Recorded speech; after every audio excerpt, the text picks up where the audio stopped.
நல்ல காரசாரமாக இந்த பெரிய கத்திரிக்காயில் மசாலா தடவி லோ ஃப்ளேமில் இந்த மாதிரி கலர் மாறுற அளவுக்கு வறுத்து எடுத்து சாதத்தில் அப்படியே பிணைஞ்சு சாப்பிடும்போது ஒரு டேஸ்ட் இருக்கும் பாருங்க. ஆஹா, அதை சொல்லவே முடியாதுங்க.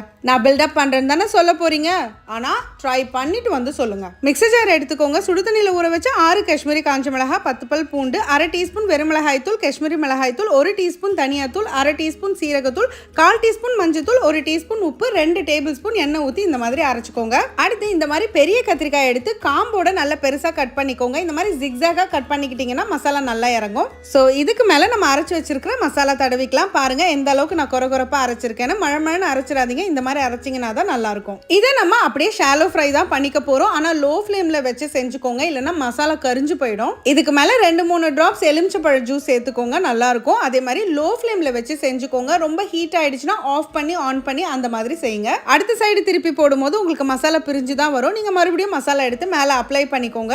ஒரு 50% குக் ஆனதும் நல்லா இந்த மாதிரி ஃபோக்ல குத்தி விட்டீங்கன்னா உள்ள மசாலா இறங்கும், காயும் நல்லா வெந்துடும். அவ்வளவுதாங்க. இதை அப்படியே எடுத்து நீங்க சோறுல பிசைஞ்சு சாப்பிடலாம். அப்படி இல்லைன்னா நல்ல ஒரு சாம்பார் இல்ல ரசம், தயிர் இது கூட வச்சு சாப்பிட்டீங்கன்னா அட்டகாசமா இருக்கும். எனக்கு இந்த மாதிரி கொதிக்க கொதிக்க சாதத்துல மிளகாய் கிள்ளி போட்ட சாம்பார் ஊத்தி நல்லா பிணைஞ்சிட்டு இந்த சோறோட அந்த கத்திரிக்காய் வறுவலை வச்சு சாப்பிடும்போது திவ்யமா இருக்குங்க. கண்டிப்பா நீங்க ட்ரை பண்ணி பாருங்க. ஆனா ட்ரை பண்ணும்போது மறக்காம ஸ்டவோடு சமைக்கும் போது கொஞ்சம் லவ்வோடு சமைச்சிங்கன்னா சுமாரா இருக்கிற சமையல் கூட சூப்பரா இருக்கும்.